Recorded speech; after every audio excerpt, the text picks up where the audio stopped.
రెండో దినవృత్తాంతాల గ్రంథము 20 అధ్యాయము 1-4.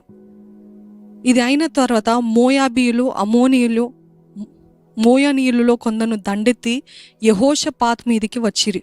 అంతలో కొందరు వచ్చి, సముద్రము అవల నుండి సిరియనుల తట్టు నుండి గొప్ప సైన్యం ఒకటి నీ మీదికి వచ్చుచున్నది, చిత్తగించుము.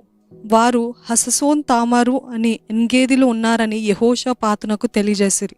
అందుకు జాగ్రత్త వినండి. అందుకు యెహోషాపాతు భయపడి యెహోవా యొద్ద విచారించుటకు మనసు నిలుపుకొని యూదా అంతట ఉపవాస దినము ఆచరింపవలెనని చాటిప్పగా, యూదా వారు యెహోవా వలని సహాయమును వేడుకొనుటకై కూడుకొండ్రి. యెహోవా యొద్ద విచారించుటకు యూదా పట్టణములన్నిటిలో నుండి జనులు వచ్చిరి. చూసారండి, ఏం చేస్తారు వీళ్ళు అని అంటే, గొప్ప శత్రు సైన్యము వీరిని దండెత్తి వీరిని దాడి చేయాలని, వీరిని నాశనం చేయాలని వస్తున్నాడు. అయితే అందుకని దావీదు అంటాడు, మరల నేను గుర్తు చేస్తాను, నాకు భయము కలిగిన దినాన, నాకు భయము సంభవించిన దినాన నేను యెహోవాని ఆశ్రయిస్తాను అని దావీదు చెప్తాడు. ఇక్కడ యెహోషాపాతుని కూడా చూసినట్లయితే ఆయన ఏం చేశాడంట, ఇంతమంది వేరే వేరే కంట్రీస్, వేరే వేరే దేశాల నుండి ఒక్కొక్కరి తర్వాత ఒకరు ఆయనను అటాక్ చేయడానికి, వారి సైన్యాన్ని, ఆ దేశాన్ని పాడు చేయడానికి వస్తున్నప్పుడు ఈయన ఏం చేశాడంటే భయపడ్డాడంట. అందుకు యెహోషాపాతు భయపడి యెహోవా యొద్ద విచారించుటకు మనస్సు నిలుపుకున్నాడంట. ఈరోజు మీరు మనసు నిలుపుకోవాలి. భయం వచ్చిందా, యుద్ధ సైన్యము, శత్రు సైన్యం దండెతో వస్తుంది, emergency, I'm talking about emergency. If you are in an emergency, what should you do? ఫస్ట్గా ఫోన్ కాదు, అందుకే నేను చెప్పాను, don't go to the phone, go to the throne. అంటే ఫోన్ దగ్గరికి కాదు, సింహాసనం దగ్గరికి, ఆయన కృపా సింహాసనం దగ్గరికి వెళ్ళాలంట. ఆయన కృపా సింహాసనం దగ్గరికి ఆయన మనసు నిలబెట్టుకున్నాడంట. దేవుని దగ్గర విచారించాలి అని మనసు నిలుపుకొని యూదా అంతటా ఉపవాస దినము ఆచరింపవలెనని చాటింపగా, యూదా వారు యెహోవా వలని సహాయం వేడుకున్నట్టుకై కూడుకొనిరి. అంటే the whole country of JUDA fasted. ఈరోజు ఎమర్జెన్సీ సిచ్యువేషన్స్లో ఉన్నారా?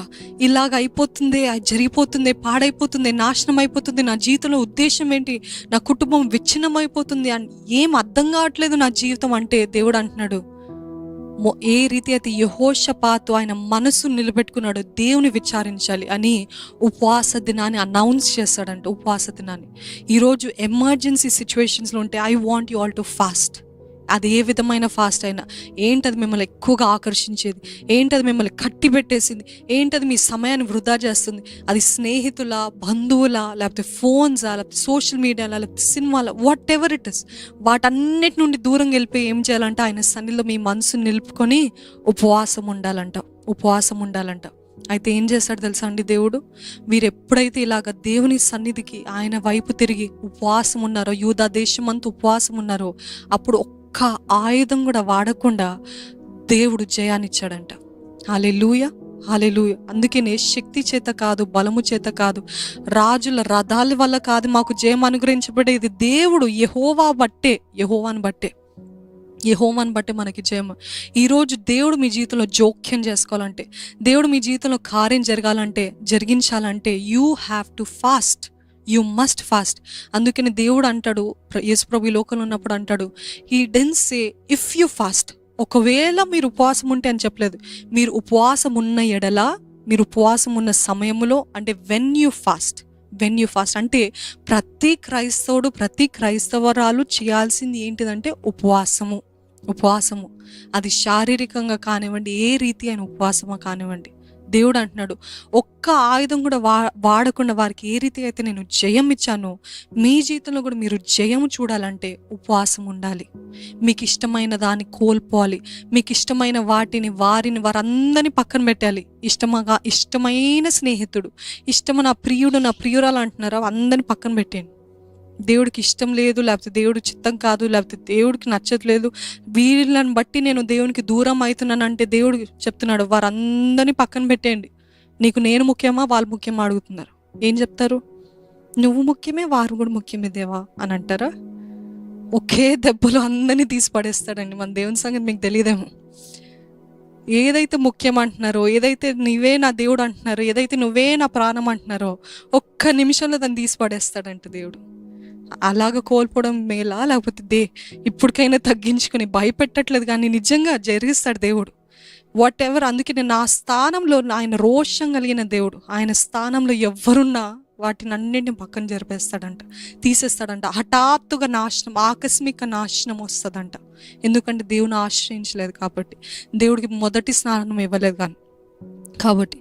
సో ఇందాక చెప్పినట్టు make a list of what you want God to do. దేవుడు మీ జీవితంలో ఏం చేయాలి, ఏం చేయాలి, ఏం చేయాలి అని అన్నీ కూడా లిస్ట్ రాసుకోండి. ఒక్కటి తర్వాత ఒక్కటి దేవుడు సమాధానం ఇస్తే అన్నీ కూడా క్యాన్సిల్ చేసి దేవానికి మహిమ, దేవానికి మహిమ, దేవానికి మహిమ అని ఆయన స్తుతిస్తూ సన్నుతిస్తూ ఉండాలి. ఈ సమయం మనంతరము తలలు వంచి కళ్ళు మూసుకొని, దేవా give me the strength lord, give me the strength lord, have mercy upon me lord. నన్ను కరుణించయ్యా, కృప చూపి అయ్యా, కృప చూపి అయ్యా. నీ ఆత్మతోటి నన్ను నడిపించయ్యా, నీ ఆత్మతోటి నన్ను నడిపించయ్యా. నువ్వు ముఖ్యమయ్యా నాకు. నా శరీరేచ్ఛలు కాదు, శరీర క్రియలు కాదు, ఫోన్ కాదు, నాది ఏది కాదయ్యా. నీవే తండ్రి, నీవే. నీకు ఇష్టం లేని స్నేహాల్ని, బంధాల్ని విడిపి తండ్రి వదిలించుకోవడానికి నాకు శక్తిని దయచే. Help me to let go lord what you don't like. Help me to give it up for you lord. నీకు ఇష్టం లేని ప్రతి దాన్ని అర్పించడానికి నాకు సహాయం చేయ. ఇదిగోనయ్యా, నీ వాక్యమే నన్ను బ్రతికించేదయ్యా, నా బాధలలో నాకు నెమ్మదినిచ్చేది. నీ వాక్యముతో, నీ ఆత్మతోటి నడిపించయ్యా. ఇక్కడున్న ప్రతి ఒక్కరిని దర్శించండి. ఈరోజు విన్న వాక్యాన్ని, ఈరోజు విన్నదాన్ని తను ముద్రించి మనం అడుగుచున్నామయ్యా. మా జీవితంలో నీవే నీ కార్యాన్ని జరిగించి, ప్రతి ఒక్కరి జీవితంలో నీవే నీ కార్యాన్ని జరిగించయ్యా. ఏ ఒక్కరిని కూడా విడిచిపెట్టద్దయ్యా. Help us Lord, give us the authority Lord, give us the authority Lord, give us the strength Lord. నా వల్ల కాదు, నా వల్ల కాదనక, నా క్రీస్తునందు నాకు సమస్తము సాధ్యమే అని చెప్పులాగా అట్టి ధైర్యము నాకు, మాకు, అందరికి దయచేయండి అయ్యా. తెగించడానికి సహాయం చేయి. అపవాది సైన్యము వస్తున్నప్పుడు తండ్రి ఉపవాసం ఉండటానికి సహాయం చేయి. నీ సహాయం కోసము తండ్రి ఆశతో, ఆకలితో, పట్టుదలతో ఉండటానికి సహాయం చేయి. నువ్వు జవాబు ఇచ్చేంత వరకు నీకు విశ్రాంతినివ్వకుండా సహాయం చేయి. Help us Lord, help us Lord. మీరే తోడుండండి, సహాయం చేయండి. నీ బిడ్డల్ని దర్శించండి. ఎటువంటి బంధకాల్లో ఉన్నా, ఎటువంటి కట్లతో ఉన్నా, ఎటువంటి వ్యసనాలతోటి కట్టబడి ఉన్న, బంధకాలతో ఉన్న దేవా, ఇప్పుడే దాన్ని నీ నామంలో విడిపింపమని అడుగుచున్నామయ్యా. ప్రతి కట్లను తెప్పివేస్తే, ప్రతి బంధకాన్ని నుండి విడిపించు. ప్రతి శోధనలో జయాన్ని దయచే, ప్రతి పోరాటంలో మీరే తండ్రి ముందుండి జయాన్ని దయచేయమని అడుగుచున్నామయ్యా. నీ బిడ్డల జీవితంలో నీవే నీ కార్యాన్ని జరిగించి, నీ సహాయాన్ని దయచేసి, ఈ రోజు నిశ్చయించుకుని, ఈ రోజు తీర్మానించుకుని, ఈ రోజు చేసిన మొక్కుబడిని మీరే ఆలకించి దేవా, అది చేయడానికి అటు కృపను మీ బిడ్డలకి దయచేయండి అయ్యా. No one has authority over us except you Lord. ఏ అపవాదికి మా పైన అధికారం లేదు, ఎవరికి నా పైన అధికారం లేదయ్యా. కేవలం నీకే, నా కుటుంబం పైన, నా పైన, నా మనసు పైన, నా జీవితం పైన, నాకు కలిగి ఉన్న సమస్తము దానిపైన నీకే అధికారం అయ్యా. నీవే తోడుండి ప్రతి ఒక్కరి జీవితంలో నీ జయాన్నిచ్చి స్వేచ్ఛలుగా, స్వతంత్రులుగా మమ్మల్ని అందరినీ చేయమని, నెమ్మది, తేలిక, విడుదల, ఆశ్చర్య కార్యాలు, అద్భుత కార్యాలు, క్రియలు మా జీవితంలో చూడటానికి సహాయం చేయమని ప్రభు యేసు నామములో అడిగి వేడుకొంచున్నాను తండ్రి. ఆమేన్.